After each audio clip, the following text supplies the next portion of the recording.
I always thought I was just joking. Just a harmless comment, you're my second choice, I told him, laughing like it was no big deal. But here I am, sitting in my car holding the divorce papers, wondering how the hell it all ended up like this. My name's Amanda. I'm 31 years old, and this is my story about how a joke ruined my marriage. It started with the usual family kids, the routine 2 kids, Mia, our 7-year-old, and little Ethan, 4. You know how it is, your whole world revolves around them. The school runs, the birthday parties, keeping the house together. I didn't work, so I was a stay-at-home mom, which I thought was enough. But I guess that was where it all started to fall apart. I didn't realize it back then, but I was starting to take things for granted. Eric, my husband, was a hard worker. He'd come home tired from long hours, and I'd unload my day, talk about the kids, or complain about the house, and I just started resenting him.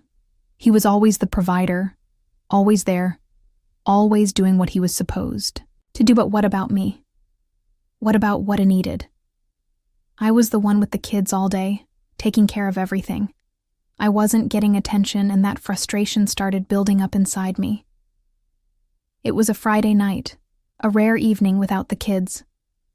Eric was trying to make a nice dinner for us, and I had a glass of wine.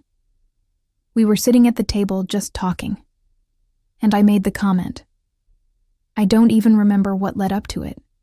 Maybe it was how you had spent so much time working overtime that week, or how I was. Exhausted with the kids, I just blurted it out like a joke, I could have married someone else, you're my second choice. I laughed. He didn't. I saw it in his eyes. But I thought I could brush it off. It was just a stupid thing to say, right? But it wasn't. Stupid it was, cutting. I could see the hurt behind his eyes. But I didn't stop to think about it. I just thought he was being sensitive. Which, looking back, I see that it wasn't the case at all from that moment. Things started to shift between us, little things, small arguments. Even though we'd never really fought like that before, I didn't think much of it. I had my own world being a mom, doing everything for the kids and making sure the house ran smoothly. Eric, on the other hand, seemed quieter, less present. Then came the late nights. I'd ask him what he'd been up to, and he'd give some half-ass response. Sometimes he'd go out for drinks with his friends after work, or at least, that's what he said. I didn't question it. Maybe I should have, but I didn't. I didn't want to seem controlling. And I certainly didn't want to seem like Anik. But I felt it. The distance was growing, and I was growing angrier. I was alone all day with the kids, and he was out there working and having his own life. It started eating at me. One night I noticed he was texting more, but I didn't make a big deal of it. He was just being distant, that's all. But I guess I wanted him to come back to me, to be the man I had married, the one who was attentive and interested. So I kept up with the jokes, to fill the silence, to try and get some kind of reaction, like I didn't care. But deep down I cared more than I ever let on. It all blew up one night, when I came home early from dropping Mia off at her friend's house. I walked into our bedroom and found him on the bed, his phone in hand, texting someone. At first I thought it was just his buddy. But then I saw the name Katimi. Heart dropped. Katie, I didn't know a Katie. I stared at him for a few seconds, and when he noticed me, his face went pale. I wasn't sure what to say, so I just blurted out, "Who the hell is Katie?" He froze, didn't say a word. At first, his eyes shifted around, looking everywhere. But at me, just a co-worker, he said, finally. But something about the way he said it didn't sit right with me. I didn't let it go, really a co-worker, because it sure doesn't look like it. I could see the guilt on his face, and I could tell something was off. But at the time, I wasn't thinking about his feelings. I wasn't even thinking about our kids. I just wanted to know what was going on. Why was he texting her weird for hours? And by the end of it, I was convinced that he was lying to me. I was so mad that I couldn't even see straight. I don't even remember what else we said to each other. But I remember the way. It felt that pit in my stomach. The anger, the jealousy, I pushed him away. More, and he did the same. The gap just kept widening between us, and I couldn't see it until it was too late. Looking back, now I see how badly I pushed him. I know I wasn't the perfect wife, and I definitely wasn't the perfect mother. But I was angry, I was hurt, and I was too proud to admit it. Maybe if I had stopped making those jokes. Maybe if I had just talked to him, told him how I was feeling, instead of just acting out and getting more bitter. Maybe if I had been a little more self-aware. But now here I am, sitting with these divorce papers holding on to the remnants of something I destroyed, and I can't help but wonder if I'll ever get it back. If we'll ever get back to where we were before I made that joke. But I don't think we will. Not after everything that's happened, do you think I could have done things differently? Or was this always how it was going to end after that night? Everything changed. Eric started staying late more often, and the tension between us was unbearable. I remember the long silences at dinner, the way he'd keep his phone face down on Thedible like he was hiding something. And I kept trying to fill the space with jokes, trying to pretend like I was fine. Like nothing had happened. But deep down, I knew we were unraveling. A few weeks went by, and he tried to ignore the growing unease. I even told myself I was overreacting. Maybe Katie could have just been a coworker, right? But the more I thought about it, the more I realized something didn't feel right. One afternoon, I picked up Mia from school early. I was supposed to meet a friend for coffee, but I decided to surprise Eric at home. I wanted to confront him, I guess. I wanted to catch him in the act when I walked in. The first thing I noticed was the smell. It was weird, not like a fresh home-cooked meal, but like perfume. I walked into our bedroom, and there on the bed was Eric. He wasn't alone. Katie was sitting beside him, loafing, her legs crossed on the bed, as if they'd been there for hours. My heart dropped into my stomach, and I could feel my blood start to boil.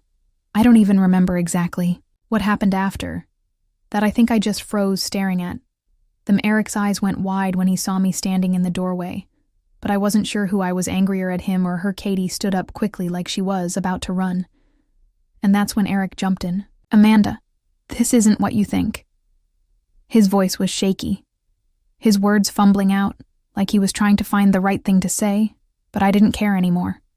My chest felt tight, and all I could do was stare at him, feeling every ounce of betrayal hit me like a freight train. Really, I shot back. What do you think?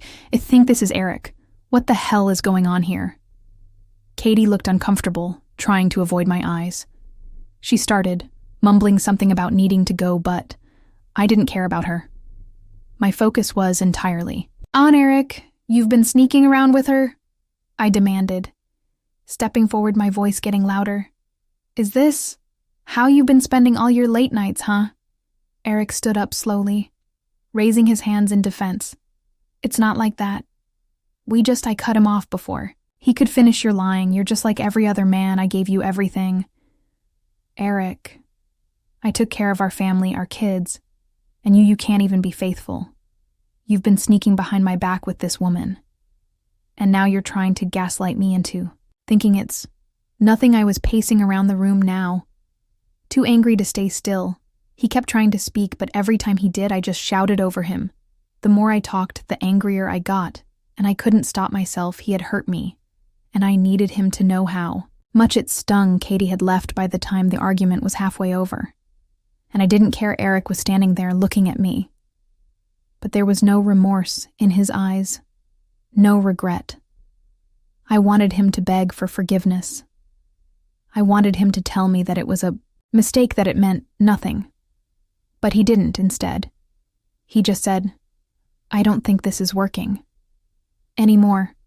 Amanda, those words hit me like a slap to the face. What you don't think? It's working.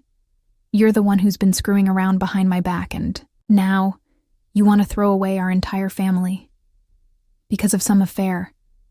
But his face was set in stone. I don't know what you want from me, Amanda, he said quietly.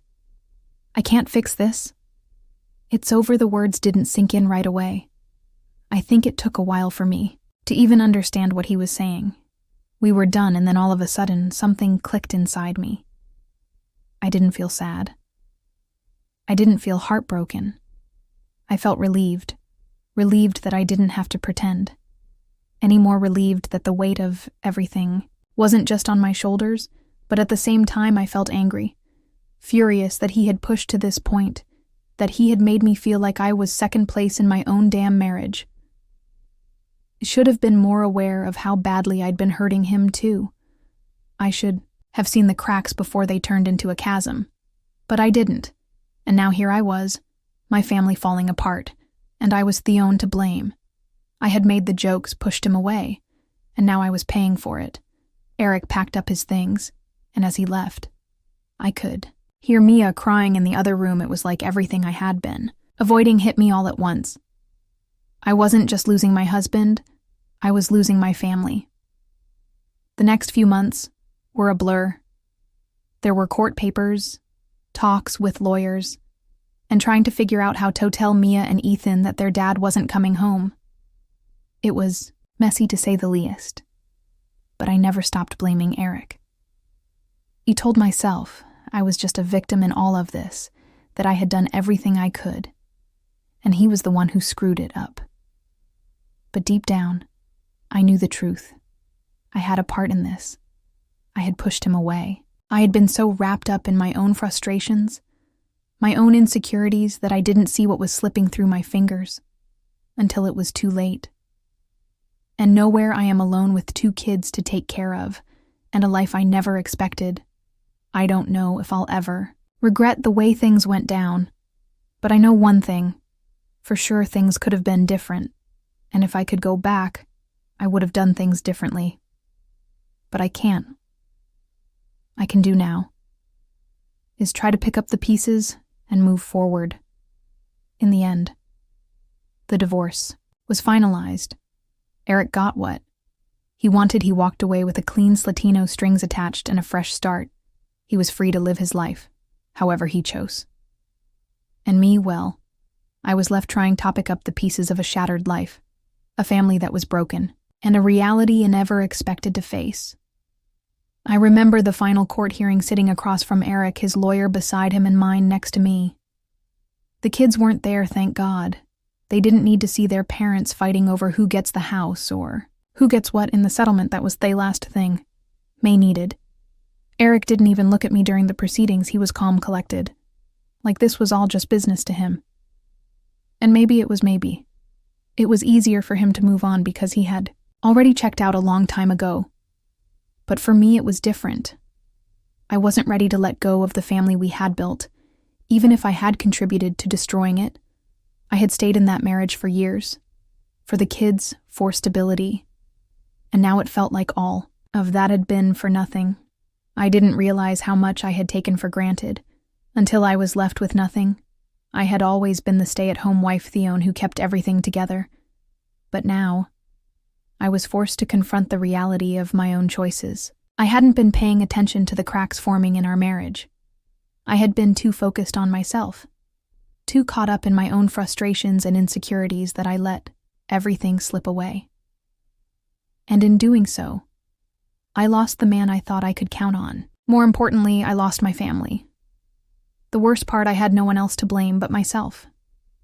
Eric moved on quickly, as men often do. He found someone new, someone who didn't know the man I used to love, someone who got the version of him that was free from all the baggage I'd held him down with, and as much as I hated to admit it, a small part of me resent her for that, but more than that, I hated myself.